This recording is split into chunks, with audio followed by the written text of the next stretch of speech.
What's happening, nerds? This is John, nerding out with cards, and this should be a pretty quick video, but just kind of want to give you show an update of what I'm doing with some of my player collections that I've showed off on the channel before. With like my Willie McGee rookie, pre-rookie, rookie card, rookie year card collection. But what I do is I went to the store and got these little half-inch binders, because these are small player collections. And, so like with Stan the Man, got those Bowman Page, that post playing days sticker auto collection I have going on, his base tops, league leaders and things like that, and then just some other cards I have of him. Like I said, it's gonna be a pretty small collection, so the half-inch binder works out pretty well with that. And then I got a Ken Boyer binder going on now.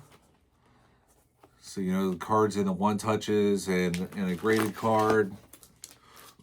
Got a page for bigger cards, so like the Topps Giant, his Topps run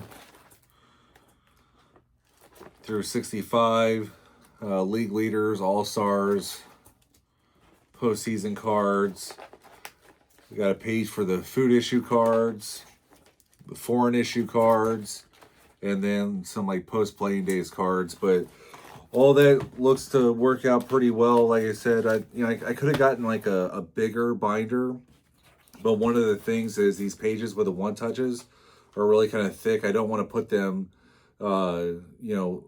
sandwich, some of these normal pocket pages between these.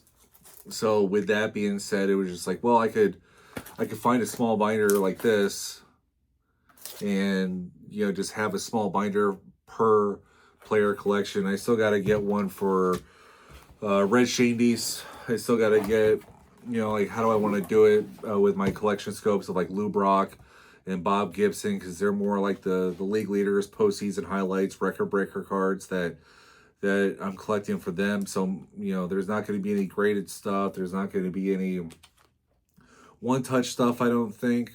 And if that's the case, maybe I'll just kind of combine those two in a one small binder. I don't know. Because for me, those two players are like linked together. Because, they were together in the 60s and the 70s. But yeah, I was just kind of, showing like the whole binder stuff. Like I got,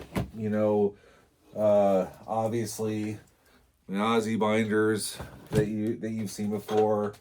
I got my Yachty binder that I got going on, and these are actually just quite enjoyable to have in the pages to flip through. I mean, the Willie McGee collection is only 14 cards, and I don't know. I like doing it this way, and I know bindering's kind of got some steam, here on the YouTube and in the hobby, more so as set collectors. But I enjoy this, and then they'll fit great, here on the bookshelf. And if I ever want to look at my Ken Boyer cards, that's boom, instead of having to dig through a box. But anyway, but figured that might be like worth showing y'all, how I'm doing this, and this is how I'm nerding out, and you nerd your own way.